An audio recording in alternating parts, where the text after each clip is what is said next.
Rumor no more, my friends. The Canon R5 Mark II has finally arrived, and the good folks at Canon gave us an exclusive first-hand look with this camera, along with the exciting new R1, which we put in the hands of my colleague Jack if you are looking for that review video. Now, each with our respective cameras, Jack and I set about on a very busy day of trying to capture just enough variety to really push these new features. We began the day at 84 Studio in Toronto and then to a soccer pitch and a running track nearby for the afternoon.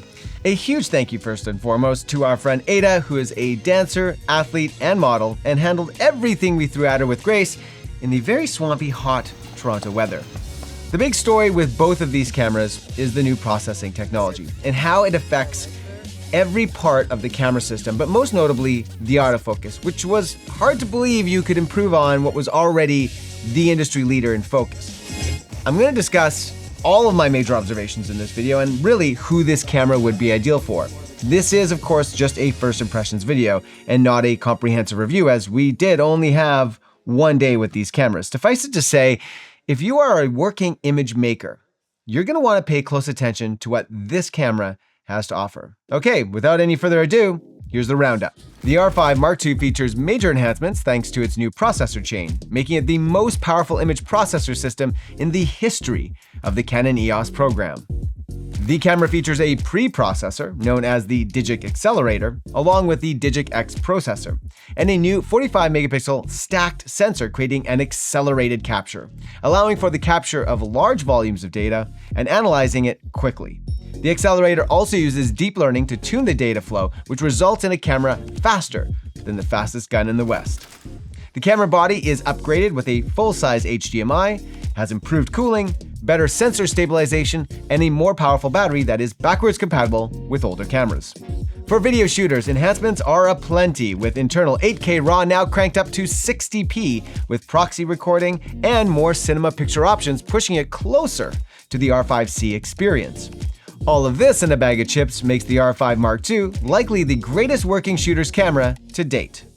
Let's talk about the biggest advancements with this camera, which is its autofocus capabilities. Every Canon camera I've had my hands on since the 1DX has blown my autofocus expectations clear out of the water, and I don't know why I expected any less from this release.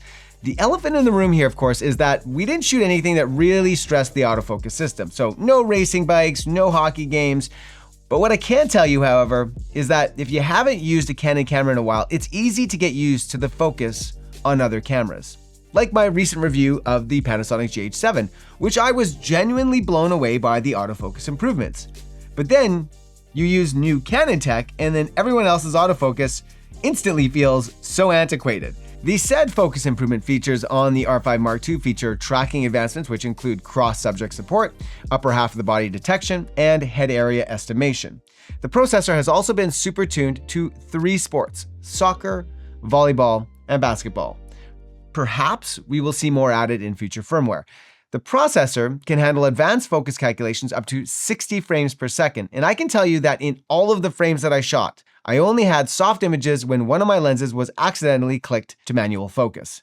Not a single shot the entire day was off. I didn't even notice any hunting. That being said, autofocus is a fickle thing, and with every situation requiring sort of a different recipe. And as such, the R5 Mark II allows you to find that perfect setting and save them with a custom name, like football, wedding, or portrait. One thing that I will mention is that the eye tracking focus, the same tech that we demonstrated in my R3 review, really needs to be trained. And so at one point in the day, I had to switch it off because it was just fighting me. We didn't really have the time to sit there and train it. But when trained, eye focus control will still be the quickest way to move your focus point across an image. One can accuse me of hyperbole all they want, but once you try this camera for yourself, I think you'll see exactly what I mean. And when it comes to image quality, there are really no improvements over the original R5, but I love the 45 megapixel sensor for recropping and reframing. It's precisely this that makes this a pro camera, with the ability to deliver multiple crops of an image with outstanding clarity. There is actually one aspect of image quality that does appear to be improved, which is noise. 6400 ISO is outrageously clean and really only shows a slight loss of detail over 800 ISO. There is also a feature that uses the internal camera noise processing for RAW files called the Neural Network Noise Reduction. Another aspect of this new accelerated processor is a 60% improvement in rolling shutter over the R5. Achieving low rolling shutter from a full-frame 45 megapixel sensor is no small feat, and wow, is this ever astonishing. When shooting ADA on a soccer pitch, you can see how the light poles are dead straight. The video looks as close to a global shutter as I've seen from any mirrorless full-frame sensor. And with that, let's turn our attention to video.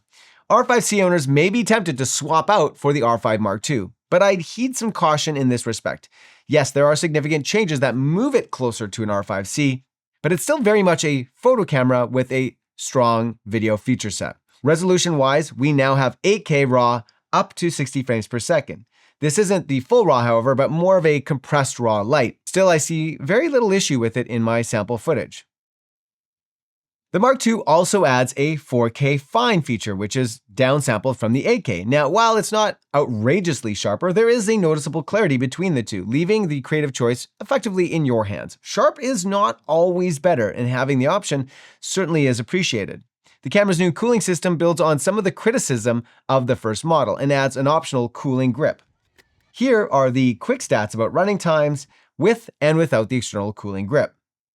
And this is one important area in which the R5C is still a better cinema product. With a built-in fan, the R5C can retain its cinema camera shape without overheating. The R5 Mark II also retains the photo menu style and not the cinema style of the R5C and other cinema products. The R5 Mark II also lacks anamorphic support. However, they've also added some nice picture profile settings such as PQ HDR option, Rec 709, and Canon 709, otherwise known as YDR on their earlier cinema products. Folders and naming are now split into more cinema production style versus lumping all the video and photos into one folder. The camera does lack a timecode lock port, but as always, the workaround is to use a product like the Tentacle Sync E Mark II timecode generator. Additionally, for improved audio, having the direct digital connection through the hot shoe allows R5 Mark II users to employ the Tascam CA-XLR2D audio module for improved audio quality, which also takes advantage of the R5 Mark II's new 4-channel audio. There are honestly a bunch of new features that I think you can read about much more quickly than I can talk about. So I'm gonna jump right into my conclusion.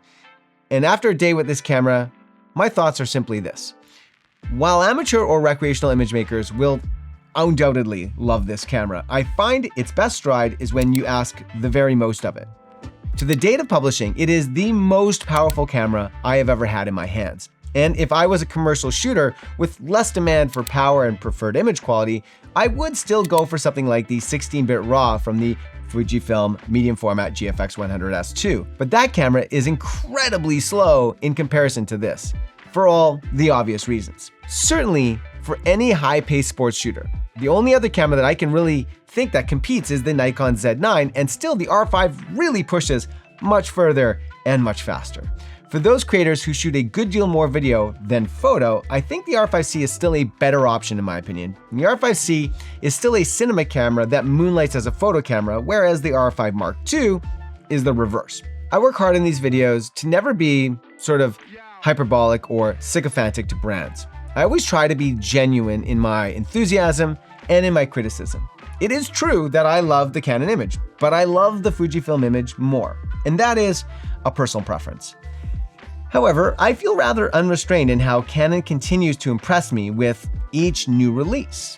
This is a camera that I can see being as relevant in a decade as it will be next year. And if I was a working photographer in any genre of photography, there is no question that I would go directly to the R5 Mark II. For me, for now, I'm out. Peace.